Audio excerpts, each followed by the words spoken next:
नमस्ते। जय भारत।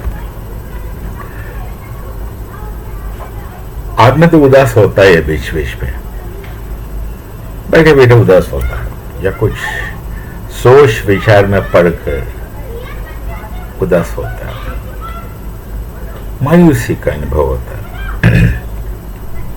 कभी कभी दुखी भी हो जाता है या तो दिल बैठ जाता है। ये तो सबके साथ होता है सबके साथ। मैं एक उपाय बता रहा हूं, यदि आप हिंदुस्तानी है एक उपाय बता रहा हूं। जब बड़े कठिन रूप से आपको उदासी होता है, दिल बैठ जाता है या हद से आगे, एक काम कीजिएगा। ये मेरा नुस्खा है। एक काम कीजिएगा, आप YouTube खोल करके ध्यान से सुनिएगा। आप YouTube खोल करके पाकिस्तानी वीडियो देख लीजिएगा। पाकिस्तान में तो काफी यूट्यूबर्स है आजकल, सब बड़े निष्णात लोग होते हैं, तो आप उनका YouTube देख लीजिएगा, वीडियो देख लीजिएगा। हाँ, इससे पहले एक बात है, थोड़ा बहुत हाई स्कूल लेवल तक भारत के बारे में और भारत के इतिहास के बारे में और भारत का संस्कृति परंपरा के बारे में थोड़ा बहुत जानकारी जरूरी है आपको, ताकि आपको तुरंत पता चले कि वो क्या कहता है, वास्तविकता क्या है।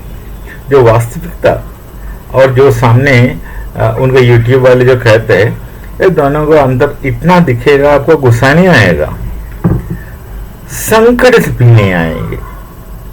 गुस्सा आएगा, संकट आएगा तो एक बात है, पर उसका कोई वजह नहीं है, क्योंकि इस जाहिली तरह बेवकूफ का कोई हद नहीं होता। आप देख लीजिएगा, स्वयं अनुभव कीजिएगा। थोड़ा आप क्षमा समेत बैठिएगा। एक तो उनका बोली कुछ अजीब सा है, पता नहीं उनका वो जो उर्दू कहते हैं असल में उर्दू कुछ होता नहीं है, हिंदी है, हिंदी ही है। हिंदी शब्द, हिंदी भाषा में वो पर्शियन शब्द डाल करके, पर्शियन तो फारसी ईरान का भाषा है, वो तो शिया है, ये बेचारे सुन्नी है, ये दोनों का आपस में बनते भी नहीं। और उनका भाषा से शब्द लगा करके ये हिंदी को परिवर्तन करके खुद उनको उर्दू बोलने लगा। उनका बेवकूफी का एक अव्वल एग्जाम्पल है, वो बहुत पहले के बाद, तो बोलते भी कुछ है। और एक और बात है, ये तो खास करके जितना भी लोग आपको नजर आएगा ना, पाकिस्तानी ब्लॉगर्स और यूट्यूबर्स वगैरह, वो सब लगभग हर कोई पंजाबी ही है। और वो पंजाबी भी ऐसे बोलता है, ना इनको पंजाबी आता है, ना हिंदी आता है, ना फारसी आता है, वो कुल मिला के खिचड़ी बोली बोलता है। इसलिए थोड़ा सुनने में आपके पास क्षमा होना चाहिए। शुद्धता तो कहीं नहीं है, शुद्धता इनका पूरा इतिहास में नहीं है। बड़ी मजेदार बात है। तो ये YouTube वाले तो अपना माइक लेकर के निकलेंगे सड़क पर, नाम लेना आज उचित नहीं है, भले पाकिस्तानी हो, लेकिन मनुष्य का कुछ इज्जत होता है ना, वो करना पड़ता है। बेचारे पता नहीं किस स्थिति में ये सब करते हैं। पैसे का तो हो, उनका ये रहता है तात्पर्य, जो हमें नहीं है, तो चले जाता है और तरह तरह का सवाल पूछ लेता है इनसे।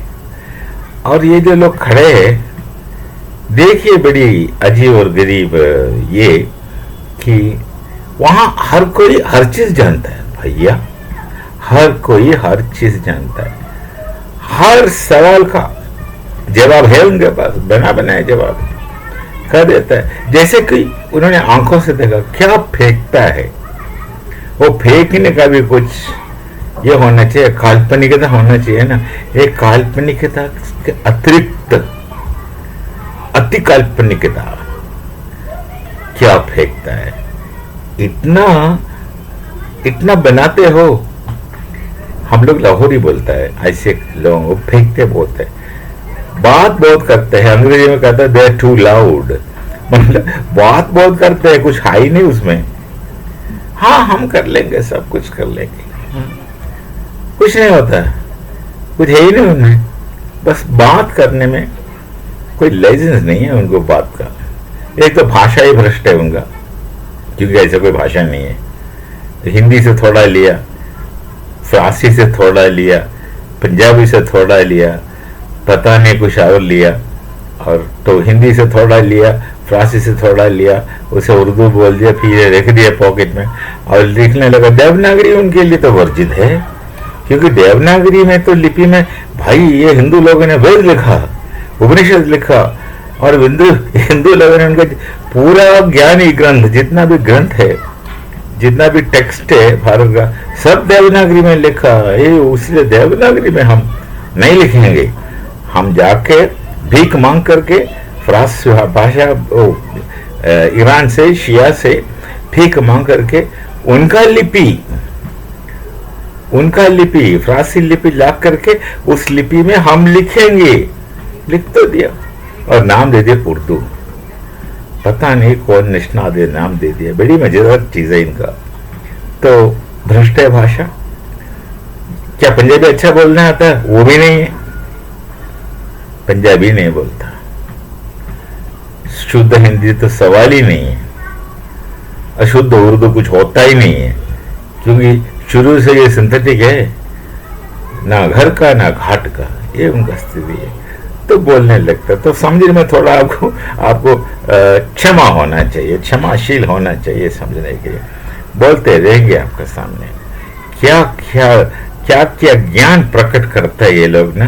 बड़ी इंटरेस्टिंग बात है, सुनते जाइएगा। तो आप जितना मायूसी आपका है, यदि आपका दिल बैठ गया तो भी आप जब देख ली तब देखिएगा कि आपका उदासी तो दूर, और आपको इतना हंसी आएगा, एक दिन के लिए नहीं 2 दिन के लिए, कम से कम 10-15 दिन आप हंसते रहेंगे सोच करके। इतना समय आप सोच करके हंसते रहेंगे और बाकी अपने दोस्तों का पता के हंसते रहेंगे। तो जरा ये निरीक्षण खुद के ऊपर कीजिएगा, क्या बात करता है। तो उनका हिसाब से क्या है, वो कहता है कि भारत में हिंदू लोग सब मिल करके मुसलमान के ऊपर पीड़ा ही करते रहता है। उनका बोले जुल्म बोलता है, मुसलमान को जुल्म करता है। बस उन्होंने बोल दिया, बस समझ रखिए मुसलमान के ऊपर जुल्म करता है। और बीच बीच में तो होता क्या नहीं, 1-2 इधर उधर कोई कारण भारत में आ जाता है और जुल्म देखने के लिए उधर देखता है, जुल्म देखते नहीं है, हैं? फिर वो लोग जब वापस जाता बोलते भाई ऐसे वहां कुछ नहीं है, वहां हिंदू मुस्लिम सब मिलकर रहता है, भाई भाई जैसे रहता है। तो वैसा है ही, हम शुरू से मिलकर रहता है। आप कोई ऐसा हमें नोचेगा तो छोड़ेंगे नहीं, वो तो बात अलग है। नोचने वाले का तो बात अलग है, नोचने वाला कम है, हर कोई थोड़ी नोचने आता, ना हम नोचते ना वो नोचते। तो उनको थोड़ा आइडिया हो जाता है भाई वो कहानी जो सुनता है वो सही नहीं। पर पूरा स्टेट लेवल पर ऑफिशियल डॉक्ट्रिन है उनका। ये रेने डेकार्ट ने एक बार डेकार्ट का थियरी को क्या बोलता है, नॉर्मन माल्कम ने उसको ऑफिशियल डॉक्ट्रिन नाम दिया। अरे पाकिस्तान का ऑफिशियल डॉक्ट्रिन ये है, हिंदू बड़े खतरनाक लोग हैं, वो मुसलमान के ऊपर जुल्म करते रहता है, उनका जन्म ही होता है मुसलमान के ऊपर जुल्म करने का। और हिंदू तो काफिर है। काफिर इसलिए है कि मेरा बात नहीं मानता, वो मेरा विश्वास नहीं मानता। भाई तुम्हारा अपना भी कोई विश्वास नहीं है, कहां तुम्हारा अपना विश्वास है? वो भी खोखला है, ना घर का ना घाट का है, स्थिति पूरा ही ना घर का ना घाट का है।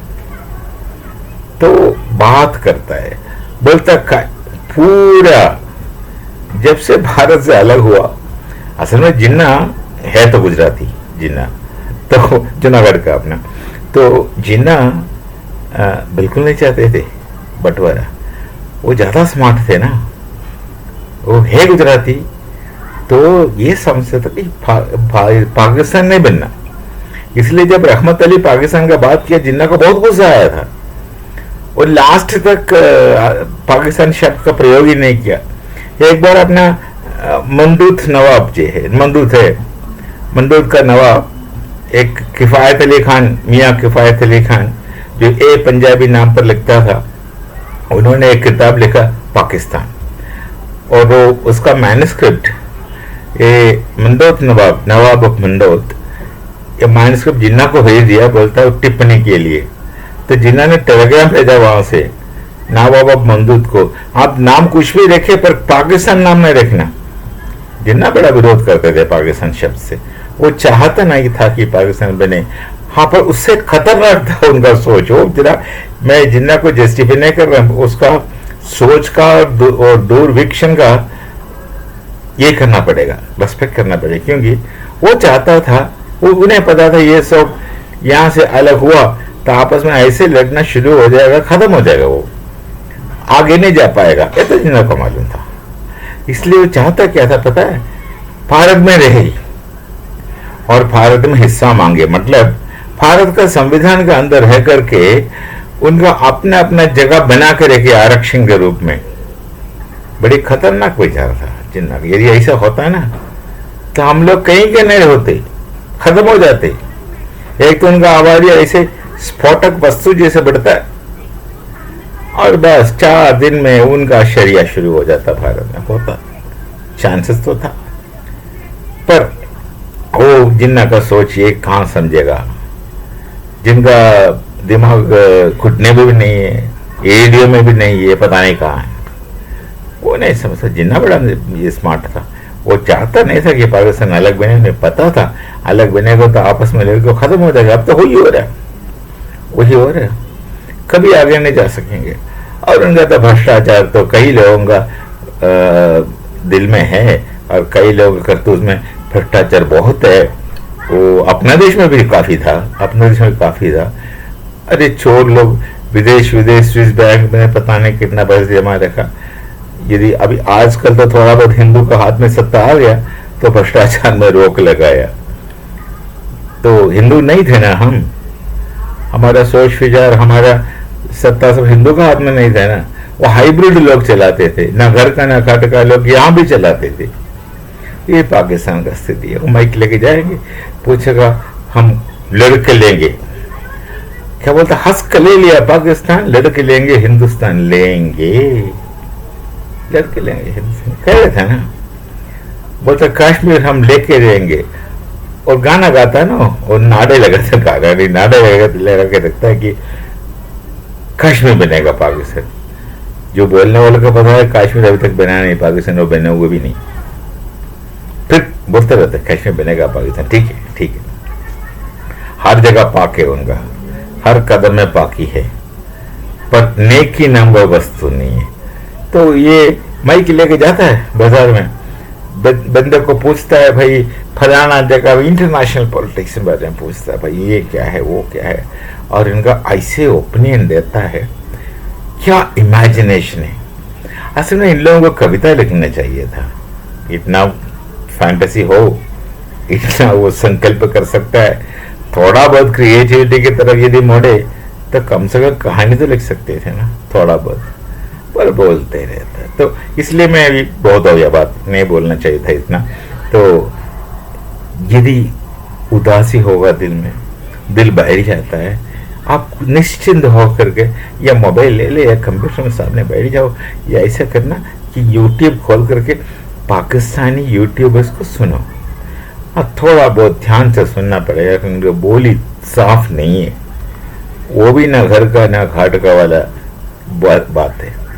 लिखता है किसी पराया लिपि में, बोलता है पराया बोली, और बीच में उनका भी अपना बोली तो थे ना, ब्रज भाषा या अपना हिंदी, उनका भी भाषा तो थे, उसे मिलावट करके उनको आनंद आता है। जैसे वो बनाता है ना बिरयानी, जिसमें मांस डालकर गए, जो पुलाव तो भारत का है, वो समझता है बिरयानी उनका है, नहीं है, पुलाव तो भारत का है। तो पुलाव में तो हड्डी डाल दिया तो बिरयानी बना दिया। तो छोड़िए, तो मिलावट के लोग हैं, मिलावट का चिंता है, मिलावट का बोली है, हर चीज मिलावट का भाई। तो मिलावट देखकर आपको मजा आ जाएगा, आपको गुस्सा नहीं आएगा। आप उनका दयनीय स्थिति देख करके उसके ऊपर तरस भी नहीं खाएंगे कि वो सबसे आगे जा चुका है। बस आनंद लीजिएगा, उनका पाकिस्तान का आनंद लीजिएगा, मजे में रहिए, आपको उदासी एकदम दूर हो जाएगा। तो गारंटी से का साथ कहता हूँ, ध्यान से सुनिएगा और सोच सोच कर हंसिएगा, तो आनंद में रहिएगा। मिलेंगे फिर। नमस्ते, जय भारत और जय सिया राम।